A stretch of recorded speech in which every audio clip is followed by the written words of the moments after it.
नमस्कार, स्वागत है आप सभी का। मैं हूं हिमांशु और आप देख रहे हैं हलचल इंडिया। बेबाक खबर तेज असर। आइए नजर डालते हैं आज की खबरों पर। मुजफ्फरनगर के मेरठ पौड़ी राजमार्ग पर गांव कैलापुर जसमोर में अंडरपास की मांग कर 38 दिनों से धरने पर बैठे किसानों का गुस्सा सोमवार की शाम फूट गया। पाकिस्तान संघर्ष मोर्चा के नेतृत्व में खतौली स्थित रेलवे स्टेशन पर ट्रैक जाम करने जा रहे आक्रोशित किसानों को पुलिस ने गाँव बलीपुरा के निकट रोक लिया और समझा बुझाकर शांत किया। एसडीएम जानसठ ने 2 दिन में NHAI के अधिकारी को मौके पर बुलाकर समाधान कराने का आश्वासन देकर किसानों को वापस भेज दिया। भारतीय किसान यूनियन संघर्ष मोर्चा के राष्ट्रीय अध्यक्ष अखिलेश चौधरी के द्वारा बताया गया कि राजमार्ग चौड़ीकरण के चलते गांव कैलापुर जसमोर में अंडरपास नहीं बनाया जा रहा है, जबकि किसानों को खेतों व पशुओं को चराने जाने के लिए अंडरपास की आवश्यकता है। आरोप है कि किसान पिछले 38 दिन से अंडरपास की मांग करते हुए धरना दे रहे हैं, लेकिन आज तक किसानों की मांग पर कोई ध्यान नहीं दिया जा किसानों की मांग पर ध्यान नहीं दिया गया। सोमवार की शाम आक्रोशित सैकड़ों किसान भैंसा बग्घी ट्रैक्टर ट्रॉली को लेकर पैदल मार्च करते हुए खतौली में रेलवे ट्रैक जाम करने जा रहे थे, जिसकी भनक प्रशासन को लग गई तो इंस्पेक्टर राजीव शर्मा भारी पुलिस फोर्स के साथ किसानों को रोकने के लिए दौड़ पड़े और गाँव बलीपुरा के निकट ही किसानों को आगे बढ़ने से रोक लिया। इस बीच मौके पर पहुंचे एसडीएम राजकुमार भारती से किसानों ने जिलाधिकारी से फोन पर वार्ता करने की मांग की और अंडरपास बनवाने की बात कही। किसानों को आरोप है कि राजमार्ग पर अत्यधिक वाहन चलने के कारण आए दिन हादसे हो रहे हैं। यदि कैलापुर जसमोर में अंडरपास नहीं बनवाया जाता तो ग्रामीणों की जान को खतरा है, जिस पर एसडीएम ने NHAI के अधिकारियों से फोन पर वार्ता कर जल्द समाधान कराने की बात कही तो NHAI की अधिकारियों ने 2 दिन बाद धरना स्थल पर पहुंचकर समाधान कराने का आश्वासन दिया, जिस पर किसान शांत हुए और वापस लौट गए। इस दौरान अमर त्यागी, शहजाद, रोबिन त्यागी, अजब सिंह, डॉक्टर हंसराज, इफ्तिकार कुरैशी आदि मौजूद रहे।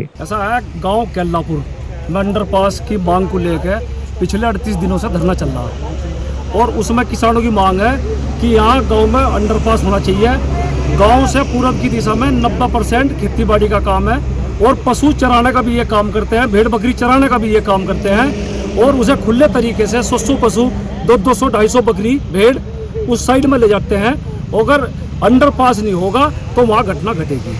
अब जिस तरीके की स्थिति है, कई बार वहाँ घटना घटी, ग्रामीणों में भारी रोष है और अंडरपास की समस्याओं को लेकर 38 दिनों से धरना प्रदर्शन कर रहे, लेकिन प्रशासन बिल्कुल सुध बुध नहीं ले रहा। आज किसान तंग आए तो जंग आए, वहाँ से पैदल मार्च करके खतौली रेलवे ट्रैक पर जाने का काम कर रहे थे। यहाँ प्रशासन और एसडीएम मौके पर आए, जानसठ एसडीएम, उन्होंने उनके आग्रह पे बताया गया कि जो हाईवे के अधिकारी हैं वे कल तक आप लोगों के बीच में होंगे और समाधान कराने का काम करेंगे। इन्होंने जिम्मेदारी ली है। देखिए, अगर आपकी मांगे पूरी नहीं होती, अगला कदम क्या होगा आपका? अगला हम अपने, अगर जैसे कल तक का इन्होंने आश्वासन दिया अधिकारी बीच में होंगे तो उस बात का इंतजार है।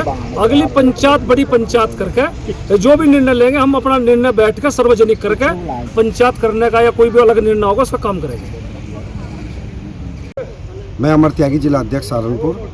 आज कैलापुर गांव में अंडरपास को लेके 18 मार्च 2026 से एक धरना प्रदर्शन चल रहा है, जिसको लेकर राष्ट्रीय अध्यक्ष जी के आह्वान पर एक पंचायत का आज आयोजन किया गया था। पंचायत में जो मांगे थी वो वहाँ के जो गांव के और आसपास के जो गांव के लोग हैं उनकी सुरक्षा को लेके, उनकी सुरक्षा के मद्देनज़र एक अंडरपास की मांग थी। मैं कहना चाहता हूँ कि क्या प्रशासन गाँव के लोगों को मारना चाहता है दुर्घटना में? सरकार जो रोड बनाती है वो किसानों की और आम जनता की सहूलियत के लिए बनाती है।